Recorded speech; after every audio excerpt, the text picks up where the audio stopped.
Bismillahirrahmanirrahim. Assalamualaikum warahmatullahi wabarakatuh.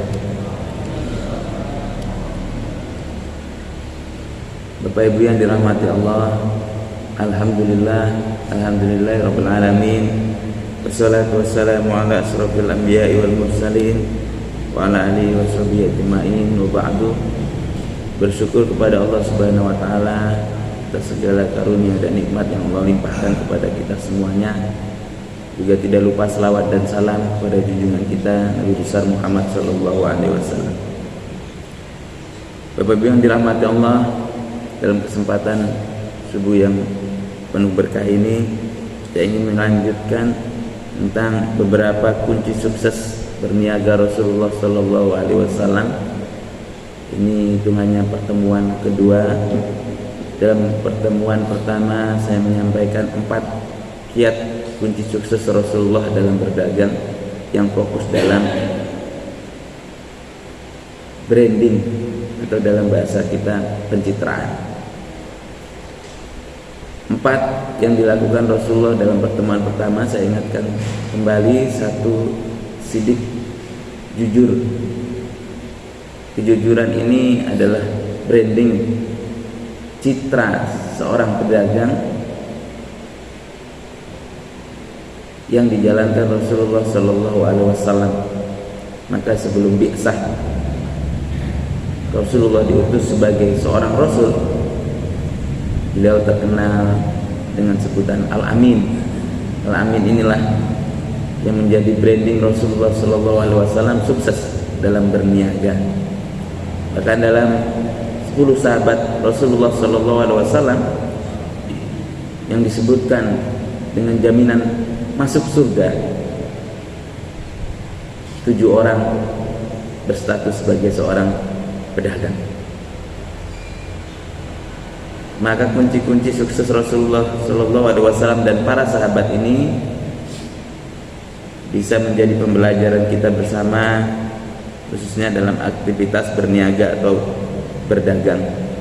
Dan kalau dilihat dalam hitungan tahun, kalau Rasulullah menjadi Rasul, menjadi Nabi itu 23 tahun, beliau berstatus berdagang atau berniaga hampir lebih dari 27 tahun lamanya. Selain as-sidq atau kejujuran yang menjadi branding, juga disebutkan al-amanah. Amanah dalam segala hal, termasuk terutama marketing. Semua yang ditawarkan dalam produk perniagaan atau apapun yang kita jual harus benar-benar sesuai dengan spesifikasi, dengan asas kejujuran tadi. Tidak boleh dilebihkan, tidak boleh dikurangi. Semua disampaikan dengan konsep amanah tadi. Yang ketiga, selain amanah, sidik, amanah, tabligh. Penyampaiannya harus sesuai akurasi dengan apa yang diperjualbelikan. Tidak boleh hanya karena ingin mendapatkan penjualan yang banyak, kemudian barang yang dijual dipromosikan dengan cara-cara yang tidak syariat atau tidak sesuai dengan ketentuan agama Islam. Dan yang keempat, fatonah. Fatonah ini kecerdasan bagaimana seorang pedagang dengan produknya mampu membuat inovasi dan kreativitas dalam aktivitas berniaga. Jadi tidak heran sekarang ada perusahaan taksi tapi tidak punya mobil, ada marketplace terbesar tapi tidak punya toko. Itu bagian dari inovasi dan kreativitas, bagian dari fatonah yang melakukan aktivitas berniaga atau berdagang. Selanjutnya, Rasulullah Shallallahu Alaihi Wasallam selain sebagai seorang pedagang, beliau juga gemar bersedekah. Sedekah ini setelah risalah adalah kewajiban-kewajiban dari harta yang kita peroleh sebagiannya. Wa anfaqu mimma razaqnahum sirra wa alaniyah. Sebagian untuk diinfakkan. Ada yang wajib, ada yang sunnah, yang wajib disebut dengan zakat. Nanti kalau hitungan zakat perniagaan bisa dikaji dalam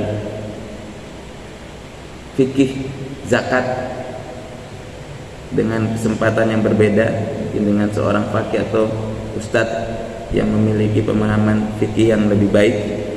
Ini bisa mengkaji tentang zakat perniagaan. Sementara lainnya ada infak, hibah, wakaf, dan lain sebagainya. Pemberian-pemberian ini Rasulullah lakukan sebelum dan sudah risalah atau kenabian. Jadi beliau terkenal selain sebagai seorang pedagang adalah termasuk seorang yang dermawan, sehingga dermawan dipertemukan dengan orang yang dermawan. Rasulullah dinikahkan dengan istri beliau Khadijah, juga orang yang terkenal dengan kedermawanannya. Selain itu, yang menjadi kunci pokok biasanya dipertanyakan banyak orang adalah mengambil keuntungan yang sewajarnya. Keuntungan dalam perniagaan bisa dipilih dari model akad yang sudah ditentukan oleh pedagangnya. Dalam akad-akad perniagaan, tentunya Bapak Ibu yang dirahmati Allah dan saudara-saudara kita yang aktif dalam berniaga harus mengetahui akad-akad apa yang digunakan dalam transaksi jual beli. Beberapa akad ini saya sampaikan tidak secara detail, tidak secara makna, tapi istilah saja dengan beberapa praktek yang dilakukan. Ini menentukan harga yang dilakukan oleh seorang pedagang atau seorang pebisnis dalam usahanya. Akad pertukaran perniagaan atau yang kita sebut dengan jual beli ini ada 3 kriteria utama. Kriteria yang pertama adalah harga yang ditawarkan berdasarkan perbandingan dari harga jual dan harga beli. Ini ada 4 akad. Nanti kalau kita profesinya sebagai seorang pedagang, lihat dari 4 akad perbandingan harga ini kita di posisi yang mana. Lalu Rasulullah SAW melakukan yang mana. Pertama disebut dengan musawamah. Musawamah ini akad yang dilakukan ketika seorang penjual menawarkan harganya tanpa menyebutkan harga pokoknya. Dia tidak menyebutkan harga perolehan, tidak menyebutkan harga pokok. Dia menjual dengan harga yang sudah ditentukan. Ini namanya musawamah. Pembeli boleh menawar, jadi harganya naik turun. Berapa ini Pak harganya? 90.000. 85 boleh? Oke, 85 saya jual. Ini namanya musawamah. Jadi kalau kita berdagang langsung ditulis di situ harga-harga yang tertera tanpa menyebutkan harga perolehan, maka disebut dengan akad musawamah. Saya kira ini umum di pasar dilakukan oleh seorang pedagang atau pengusaha atau pebisnis. Akad yang kedua adalah tauliyah. Tauliyah ini dari wala. Wala ini bisa disebut salah satunya perwakilan. Tidak ada transaksi keuntungan dan kerugian, hanya peralihan saja. Jadi barang yang dibeli tadi dijual sesuai dengan harga perolehan. Jadi kalau dia mendapatkan barang HPP-nya dengan segala operasinya dihitung 100.000, dia tidak mengambil keuntungan, dia jual 100.000. Ada tidak Bapak Ibu yang seperti ini dalam market modern? Pasti, saya sebutkan pasti ada. Apa tujuannya? Untuk menarik konsumen. Jadi kalau dalam pasar modern, minimarket, supermarket dan lain sebagainya yang menggunakan akad-akad modern, mereka juga menggunakan akad ini, ya, untuk mengundang konsumen bahwa diketahui di tempat tersebut ada barang-barang yang lebih murah dibanding tempat-tempat lainnya, sehingga dia datang dan tidak hanya membeli itu saja, tentunya dia akan melihat barang-barang lainnya yang akadnya berbeda. Jadi kok kangkung di sebelah lebih murah 500, harga pokok dia nggak ambil keuntungan apa-apa. Bisa jadi dia membantu tetangganya atau petani kangkung dan lain sebagainya. Akadnya ditentukan hanya akad tauliyah saja, nggak mengambil keuntungan. Datang pembelinya ke tempat tersebut, dia beli kangkung plus cabai, plus bawang, plus garam. Sementara garam, bawang, cabai dan lainnya akadnya tadi adalah musawamah. Keuntungan dari barang yang lain, sementara ketertarikan konsumen datang dari satu barang yang harganya lebih murah tadi. Itu namanya tauliyah. Kemudian yang ketiga ada akadnya muwadha'ah.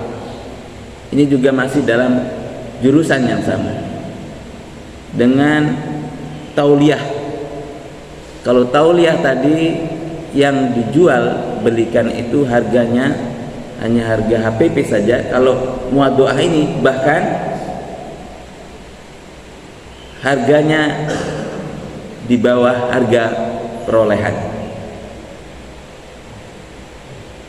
Ini dilakukan juga dengan tahapan yang sama untuk menarik pengunjung atau barang tersebut harus segera diputar untuk mendapatkan barang lainnya. Bisa jadi karena belinya banyak, sementara modal harus cepat berputar, maka dia dijual dengan harga di bawah harga perolehan, atau untuk menarik konsumen atau pelanggan supaya membeli di tokonya dan membeli barang-barang lainnya. Jadi jangan heran kalau kita masuk ke pasar besar, kemudian ada barang yang secara hitungan harganya tidak mungkin didapatkan di tempat lain karena harganya di bawah dari standar atau dari HPP, dari distributor atau penjual lainnya. Ini juga menjadi sebuah akad yang diperbolehkan dalam fikih klasik dalam transaksi jual beli. Kemudian yang terakhir adalah akad murabahah. Murabahah ini dari kata ribhun, artinya berkembang, bertambah. Bedanya dengan akad musawamah, dalam akad murabahah ini harga pokok produksinya disebutkan plus dengan keuntungan yang disepakati bersama. Kalau tadi musawamah harga pokoknya tidak disebutkan, langsung dari harga jual kemudian tawar menawar. Sementara murabahah ini harga perolehannya disebutkan, harga keuntungannya sepakati bersama. Harga pokoknya 100.000 rupiah, mau dibeli berapa? 110.000, sepakat, saya serahkan. Lalu dari 4 akad transaksi perbandingan dari harga jual dan harga beli ini, mana yang dilakukan oleh Rasulullah SAW? Kira-kira Bapak Ibu ada yang tahu bagaimana Rasulullah SAW berdagang? Dengan beberapa percontohan akad ini, mana di antara akad ini yang sering dikali dilakukan atau digunakan oleh Rasulullah SAW? Yang mana Bapak Ibu ada yang tahu? Saya dengar mana? Yang keempat, menyebutkan harga pokok perolehannya sementara keuntungannya disepakati bersama. Jadi kalau ada jual kue, ini bisa dicoba di mana ini, Ahad Sehat Pak ya. Iya. Harga perolehan kuenya atau harga pokok produksi kuenya 1.000 rupiah, mau dibeli berapa? Ada tidak pedagang seperti ini? Ada Bapak Ibu. Salah satu yang fenomenal dengan bentuk perniagaan seperti ini yang baru-baru saja terkenal dilakukan oleh Koh Stephen almarhum, seorang ketua mu'alaf center kalau tidak salah, menjual beberapa perniagaannya dengan konsep murabahah. Jadi dia sebutkan harga perolehan aslinya, mau dibeli berapa silakan.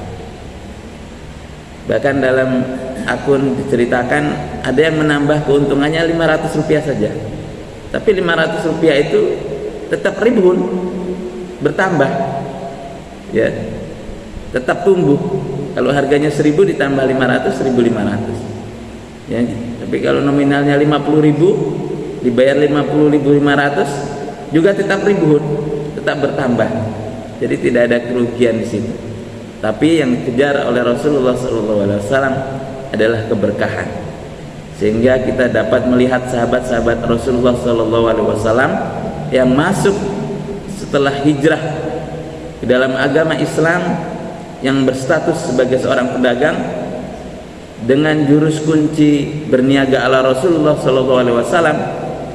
Lihat dari sahabat-sahabat Rasul yang statusnya sebagai pedagang, mereka menjadi pedagang yang sangat luar biasa dengan pendekatan-pendekatan dan cara-cara berdagang Rasulullah SAW, termasuk apa yang dialami Ko Stephen almarhum, Allah yarham. Bahkan keuntungannya itu di luar prediksi seandainya kalau barang itu ditentukan dengan model musawamah tadi. Jadi kalau umpamanya kopi itu dijual 25.000, keuntungan sehari tersebut dengan penjualan cupnya dihitung masih lebih rendah musawamah dibandingkan murabah. Karena kopi yang dibeli orang 5.000, 10.000, ada yang bayar 100.000. Ada yang bayar 50.000 di atas harga yang ditentukan kalau produk itu ditambah dengan keuntungan yang dipastikan. Ini akad murabah. Bapak Ibu yang berstatus berniaga atau pedagang, silakan dipilih dari 4 akad tersebut atau kombinasi diperbolehkan. Banyak di situ barang-barangnya untuk menarik konsumen. Ada barang-barang yang memang dijual dengan akad tauliyah, dia harga pokok produksi saja, nggak ada keuntungan, nggak ada kerugian, ya, dan lain sebagainya. Atau muadoah dengan niat untuk bersedekah, ini juga boleh, ya, dijual di bawah harga pokok perolehan. Belinya 100.000, dijual yang 90.000, tidak apa-apa, saya jual 90.000, 10.000-nya hitungan saya bersedekah. Masya Allah. Ini orang-orang yang melakukan perniagaan dengan cara akad-akad yang diperbolehkan, silakan dipilih dari 4 akad tersebut. Kemudian berdasarkan barang pengganti, ini ada 3 cara pertukaran atau jual beli yang biasa dilakukan dalam Islam. Yang pertama adalah muqayyad, barang penggantinya terikat. Jadi kalau kita melakukan transaksi jual beli, sang penjual pun menentukan untuk menerima barang yang sesuai dengan keinginannya. Muqayyad ini biasanya dilakukan dalam transaksi barter. Jadi kalau kita hidup di Indonesia tapi di bagian timur, di pedalaman, ini masih berlaku umum. Kan teman saya di Papua sering berangkat ke sana membawa Indomie, pulangnya membawa ayam, membawa pisang, membawa sagu. Ini sistemnya barter. Penjualnya menginginkan barang tertentu, pembelinya juga menginginkan barang yang sudah ditentukan. Ini disebut dengan muqayyad atau terikat. Yang kedua, mutlak, bebas, dengan satuan nilai yang ditentukan. Jadi kalau kita hidup bernegara, satuan nilai dalam transaksi jual beli ditentukan rupiah, maka dengan transaksi rupiah tadi kita dapat menentukan barang-barang yang ingin kita beli, atau pembelinya menginginkan barang jualannya dibeli dengan satuan nilai yang sudah ditentukan secara sah hukum perundang-undangan dengan bentuk uang tersebut. Ini namanya mutlak, bebas, ya, nominalnya bebas, tukar belinya bebas, barang-barang yang diinginkan pembelinya juga bebas. Sang penjual menginginkan barang-barangnya juga dengan penukaran mata uang atau nilai yang sudah ditentukan negara tersebut. Ini namanya mutlak. Yang ketiga ada sorf. Sorf ini dalam aplikasi keseharian kita kenal dengan penukaran valuta asing, mata uang negara yang berbeda. ini bisa dilakukan, tapi Bapak Ibu harus lebih waspada, harus lebih jeli, karena dalam penukaran valuta mata uang asing ini bukan untuk sesuatu kegiatan pokok yang kita kerjakan. Memang sehari-hari hanya mencari valuta asing untuk mendapat keuntungan dari kenaikan dan penurunan mata uang asing tersebut. Ini yang tidak diperbolehkan. Tapi kalau Bapak Ibu mau berangkat umroh, tukar dengan real, boleh. Bapak Ibu mau berangkat ke Amerika, tukar dengan dolar, boleh. Bapak Ibu ingin berangkat ke Jepang, tukar dengan yen, boleh. Tapi kalau sehari-hari pekerjaannya hanya melihat naik turun dari kurs dolar, contohnya dia beli dolar 1 juta dolar, diperhatikan kenaikan, sore dolar naik, dia jual, dia jual 1 dolar tersebut mendapatkan keuntungan. Ini yang tidak diperbolehkan dalam majma' fatwa dan seluruh ketentuan, termasuk Dewan Syariah Nasional dan lain sebagainya yang sudah ditentukan dalam transaksi jual beli valuta asing. Ini hukumnya haram, karena menjadikan barang uang sebagai komoditas transaksi jual beli, ini masuknya semua bentuk tambahannya disebut dengan riba. Kemudian berdasarkan waktu penyerahan. Nah, ini ada juga yang bertanya, jual beli dengan cara mencicil itu boleh tidak? Waktu penyerahan juga diatur dalam agama kita dengan metode 4,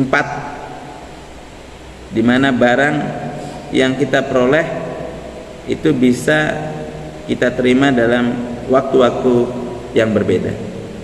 Yang pertama disebut dengan bisaman ajil. Ajil ini artinya terlambat, diakhirkan. Jadi kalau kita beri barang kemudian kita bayarnya diakhirkan, bahasa kita mengangsur, bukan mencicil ya. Mencicil itu kayaknya kalau orang Jawa nggak enak, mencicil. Jadi mengangsur. Jadi bayarnya mengangsur itu diperbolehkan. Kita beli 100.000, belum ada uang, saya bayar 3 kali Pak ya, boleh. Ini namanya bisaman ajil.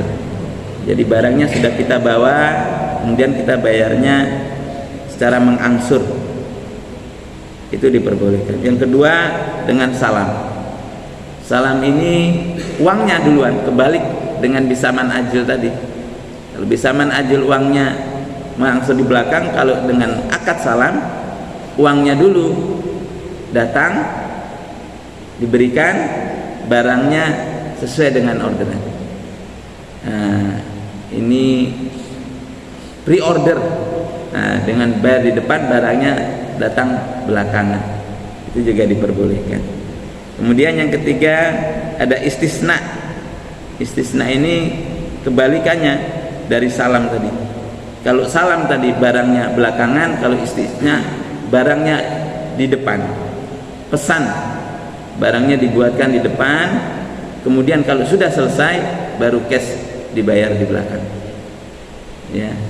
Kalau tadi bedanya dengan baik bisaman adil, barangnya di depan, bayarnya mengangsur.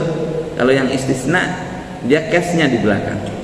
Bukan dia tidak ada uang, tapi dia pesen barangnya dulu, barangnya jadi sesuai dengan spesifikasi. Buat rumah, dilihat rumahnya baik, 2 lantai sesuai dengan apa yang ditentukan arsiteknya, bentuknya tidak ada yang berbeda, ketentuannya, kualitasnya, semuanya sama, kemudian dibayar dengan cash. Itu juga diperbolehkan. Atau istijrar. Istijrar ini disingkat, bukan merupakan suatu model pembiayaan yang berbeda, ya. Istijrar ini sering dilakukan sekarang, ya, namanya repeat sell. Jadi kalau kita sudah pernah membeli, kemudian kita beli kembali, biasanya sekarang kan ada perubahan harga akibat dari kenaikan BBM. Nah, kemudian harganya berubah Pak. Dulu kita belinya 10.000, tahu-tahu repeat order naik harganya jadi 12.000. ini juga diperbolehkan. Jadi bukan karena manipulasi dan lain sebagainya, karena ada unsur-unsur yang membuat harga perolehan tadi naik dari harga awal menjadi harga yang kedua. Ya, meskipun dilakukan berulang-ulang, ini bisa melakukan penyesuaian terhadap APP untuk transaksi usaha yang dikembangkan atau barang-barang yang dijual oleh pedagang tersebut. Dari bentuk-bentuk pertukaran atau yang kita sebut dengan jual beli tadi, akad-akad ini ya yang mewarnai seorang penjual atau pedagang atau yang melakukan transaksi perniagaan agar harus benar-benar diperhatikan. Jadi akad-akad ini menjadi pedoman kita dalam melakukan transaksi perniagaan, karena dari akad itulah semua turunannya berlaku sesuai dengan akad-akad yang ditentukan. Orang kalau menikah, akadnya itulah yang menjadi semua hak dan kewajiban untuk seorang suami atau istri harus dipenuhi di antara keduanya. Begitu juga dengan jual beli, dengan akadnya inilah antara hak dan kewajiban antara penjual dan pembeli itu kemudian dilakukan dalam perniagaan. Bapak Ibu yang dirahmati Allah, kunci-kunci selanjutnya, karena kita waktunya sudah masuk Bapak. Ini sudah masuk belum Pak? Belum. Sampai menit ke berapa? Sampai jam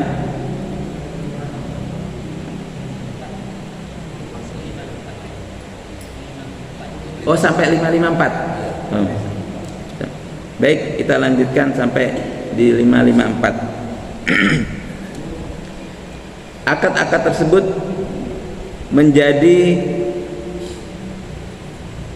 pedoman yang mestinya diperhatikan oleh seorang pedagang atau aktivitas berniaga. Ini turunannya mengambil untung yang sewajarnya. Jadi dari 4 akad utama tadi, dari transaksi yang disebut dengan mengambil untung sewajarnya, itu kalau diketahui oleh penjual dan pembeli, sementara pembelinya ridho dengan harga yang didapatkannya karena keuntungan yang disebutkan oleh penjual tadi tidak membuat sakit hati pembelinya. Karena ada Bapak Ibu, orang yang membeli tidak kembali lagi ke toko tersebut karena ternyata di toko yang berbeda barang yang sama dengan kualitas yang sama harganya jauh lebih murah. Ini membeli untuk tidak kembali. Kan yang statusnya berniaga atau berdagang, hati-hati. Apakah boleh? Boleh saja. Keuntungan itu bebas bagi penjualnya untuk menentukan berapa yang harus ditambah dari harga pokok produksi dari barang-barang tersebut. Tapi upayakan bahwa konsumen yang datang ke toko kita harus kembali menjadi pelanggan setia. Maka salah satu kuncinya diikat dengan apa tadi? Harga-harga yang sewajarnya. Kemudian Rasulullah SAW juga menjual seluruh harta perniagaannya dengan kualitas yang terbaik. Ini harus dijaga. Kualitas dari perniagaan, barang-barang yang dijual harus benar-benar yakin adalah barang-barang yang memiliki kualitas terbaik. Jangan sampai di situ terjadi tadlis, penipuan atau manipulasi, atau memang sesuatu yang disembunyikan. Ini umum terjadi hanya untuk mencari keuntungan. Barang yang kualitasnya baik dicampur dengan barang yang kualitasnya sangat baik. Jadi di atas ada barang-barang yang kualitasnya sangat baik, sementara di bawahnya itu dicampur dengan barang-barang yang kualitasnya baik. Ya, bukan yang buruk Pak, yang baik dengan yang kualitasnya baik dicampur jadi satu. Jeruk manis dengan jeruk yang manis sekali. Yang diberikan kepada pelanggan yang manis sekali. Sementara kalau di serok itu sudah bercampur antara yang manis dengan yang manis sekali. Ini tidak diperbolehkan. Kualitas ini adalah bagian dari citra yang saya sebut tadi dengan branding, kejujuran, ya. Maka produk yang dijual oleh Rasulullah SAW dapat dipastikan adalah produk-produk atau barang-barang yang kualitasnya sangat baik sehingga tidak pernah mengecewakan konsumen. Jadi konsumen yang datang sekali itu akan datang berkali-kali karena kualitasnya sangat memuaskan. Ini tentu tidak hanya sebagai sejarah saja.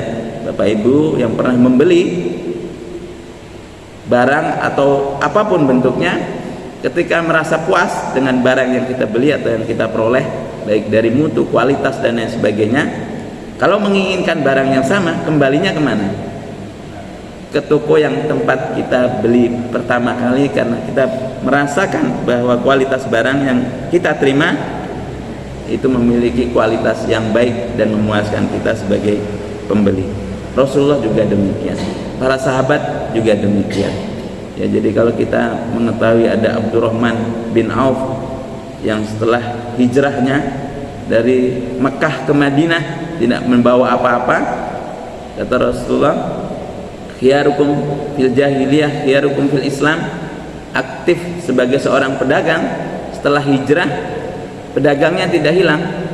Abdurrahman bin Auf tidak hanya duduk di masjid beribadah menjalankan perintah syariah, tapi statusnya sebagai seorang pedagang sebelum hijrah, dan setelah hijrah pun beliau tetap berstatus sebagai seorang pedagang. Bahkan Abdurrahman bin Auf setelah berhijrah dengan konsep keislaman menjadi seorang pedagang dengan menjalankan seluruh ketentuan syariatnya, Masya Allah, transaksi perdagangannya jauh lebih sukses dibandingkan sebelum masa keislamannya. Jadi masa jahiliyah statusnya berdagang, setelah Islam berhijrah tetap berstatus sebagai seorang pedagang. Harta perniagaannya jauh lebih sukses dari sebelumnya karena mengikuti ketentuan-ketentuan perniagaan dalam syariat Islam. Kemudian yang terakhir, jadi ada 7 Bapak Ibu yang dirahmati Allah, dari kunci-kunci sukses Rasulullah SAW. Sebenarnya ada 88 ini nggak berseri Bapak Ibu.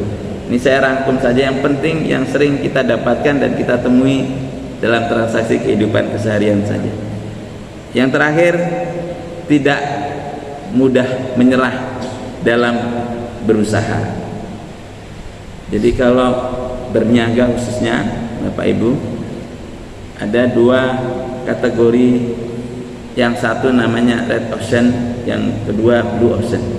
Blue Ocean itu seorang pedagang yang memonopoli pasar karena memang produknya tidak bisa diperjualbelikan oleh orang lain. Kalau ini sudah tidak usah dibahas Bapak Ibu, pasti lakunya ya, minyak, pokoknya apapun yang transaksinya itu tidak bisa diperjualbelikan secara umum, ini Blue Ocean. Dia nggak perlu mencari pasar. Tapi pedagang yang kedua, yang Red Ocean tadi, kenapa disebut red? Karena berdarah-darah Pak. Orang berniaga, berdagang kan yang dicari pasar dulu, pembeli ya. Nah, untuk mencari pasar, pembeli atau konsumen tadi disebut Red Ocean. Dengan pedagang lainnya harus berkompetisi untuk menarik pelanggan sampai berdarah-darah Bapak Ibu. Nah, dalam prinsip Rasulullah SAW, keuntungan itu hanya buah berkah saja, sementara kewajiban beliau hanya berikhtiar atau berusaha. Kalau yang dicari keuntungan, maka bisa jadi setahun tokonya tutup, 2 tahun, 3 tahun tidak bertahan. Tapi kalau tujuannya berusaha, insya Allah Bapak Ibu, dengan prinsip kepatuhan terhadap syariat tadi, akan datang barokat, keberkahan dari Allah Subhanahu wa taala. Dengan pedoman Bapak Ibu yang perlu digarisbawahi tadi adalah kepatutan syariah atau hukum-hukum agama yang kita terapkan dalam perniagaan kita. Jadi kalau berniaga, yang perlu diperhatikan pertama adalah kepatuhan bersyariatnya.